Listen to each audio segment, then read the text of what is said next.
मार्ग में जाना हो तो रामचरितमानस में हमारे आदिदेव महादेव कहते हैं निवृत्ति मार्ग में जाने तो परमात्मा का स्वभाव जानने के लिए, उनका भजन करने के लिए क्या करना होगा? उमा राम स्वभाव जेहि जाना, उमा राम स्वभाव जेहि जाना, उमा राम स्वभाव जेहि जाना, उमा राम स्वभाव जेहि जाना, ताहि भजन तजी भावना, हरि भजन यदि भावना, ताहि भजन तजी भावना, ओ ताहि भजन तजी भावना। परमात्मा का स्वभाव जानना होगा तो उनका भजन करना होगा, उनका काज करना होगा। राम काज के लिए सुंदरकांड में हनुमंत लाल जी पुनः कथा में प्रवेश करते हैं। भगवान का अवतरण क्यों होता है? संस्कृत में अवतरणिका शब्द से बना है अवतरण। अवतरणिका का अर्थ होता है सीढ़ी। सीढ़ी का प्रयोग हम क्यों करते हैं? नीचे से ऊपर की मार्ग की ओर जाने के लिए और ऊपर मार्ग से नीचे की ओर आने। परमात्मा का अवतार भी इसीलिए होता है।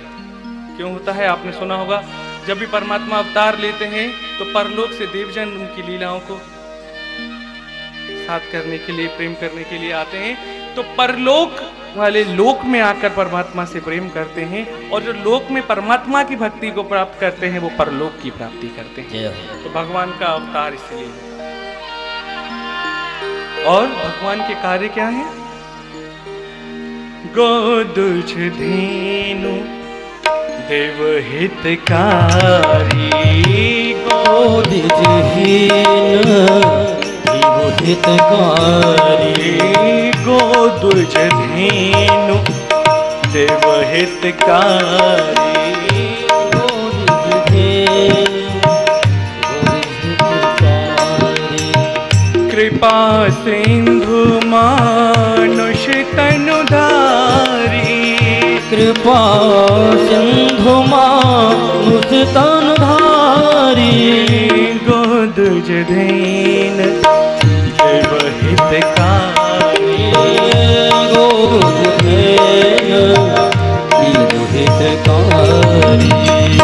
रामचरितमानस में तुलसी बाबा जी द्विज, धेनु, देव और गौ माने इंद्रियों के हितकरण के लिए भगवान मनुष्य का रूप लेते हैं। एक छोटे से उदाहरण से समझें कि भगवान धेनु की रक्षा क्यों करते हैं। वृंदावन धाम में गौ की उपयोगिता सुनना, समझना, सत्संग प्राप्ति करना सबसे भाग्यवान बात को मान। संसार में आपने देखा होगा हमारी संस्कृति गाय का हित, गौ का हित करने को तो कहती है, पर दूसरी ओर मुर्गी का हित करने को नहीं कहती। क्यों नहीं कहती है?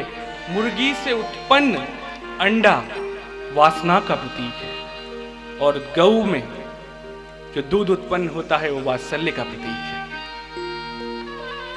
एक जीवन देने वाला है और एक जीवन लेने वाला है। हमारी संस्कृति किसी का जीवन हरना विकृति है, किसी का पालन करना प्रकृति है, अपने अंश में दान देकर किसी जीवन दान देना ये हमारी संस्कृति है। हमारी संस्कृति में जब गाय का दूध दोहन ग्वाला करता है तो वो गाय अपने बच्चे को चाट चाट के समझाती है, नहीं मैं तुझको और भी गौ चारा बर्बाद करा दूंगी, ये तेरे ही भाई हैं जो तेरे हिस्से का दूध पी के जीवन में शक्ति प्रदान करेंगे, धर्म की रक्षा करेंगे, धर्म का यापन करेंगे और तेरी जैसी और गौ का पालन करेंगे।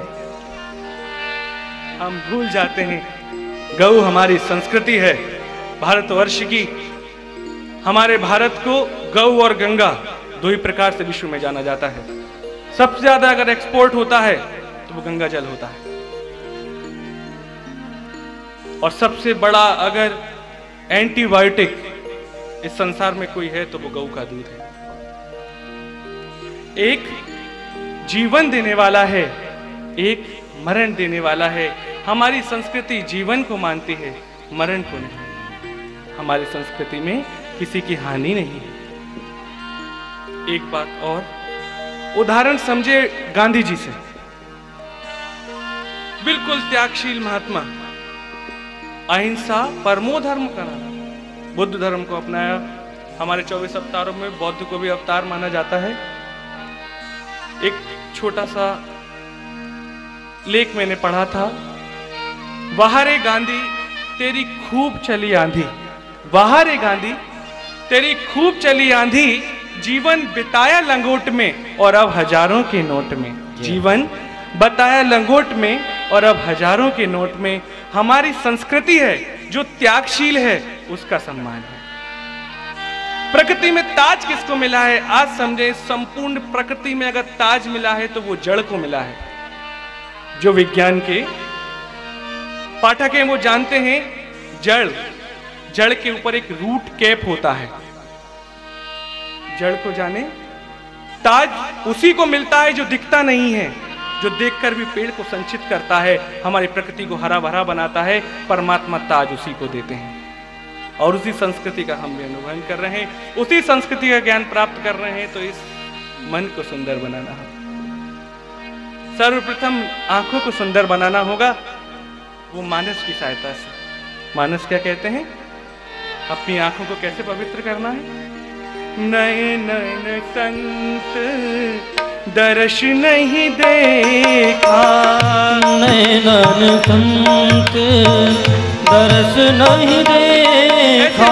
जो संतों के दर्श करना नहीं जानते। सत कौन है? जो सज्जन है, जो समाज कल्याण के सूत्रपात हैं, उनका दर्शन करने से ही शक्ति आ जाती है। सुंदरकांड में भी हनुमान जी महाराज ने जैसे ही सीता जी का दर्शन करा, सुना ही पर्वताकारा हो गए। आप एक बार समाज कल्याण की ओर अग्रसर हो, आपको शक्ति देने वाला परमात्मा होगा। और ऐसे नहीं को पवित्र करना है तो इसमें प्रवेश करना है तो आंखों को बनाना होगा। कैसा? नए नयन संत दर्श नहीं देखा, ओ नैनन संत दर्श नहीं देखा। लोचन मोर पंख कर लेखा, लोचन मोरे पंख कर लेखा। लोचन मोर पंख कर लेखा।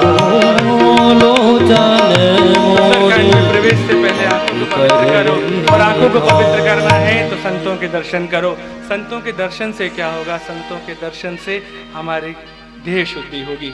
संतों के दर्शन से उनके कार्य के दर्शन होंगे, उनके कार्य के दर्शन हुए तो हमारे अंदर समाज कल्याण की भावना आएगी। गांधी जी एक ही नहीं थे आजादी मार्ग में, बौद्ध भगवान एक ही नहीं थे। केवल उनके जीवन का दर्शन अनुसरण करने से कई बुद्ध बने और समाज कल्याण में अशोक कलिंगा जैसा युद्ध समाप्त हुआ। तो इससे यहां से कुर्तियां मिटानी है तो आंखों को पवित्र करना होगा, इसको आदर डालिए, वरना ये मोर के पंख बनी आंखें तरह हो जाएगा, जो हमारी सुंदरता तो बढ़ा रही हैं पर इनका कोई उपयोग नहीं हो रहा है।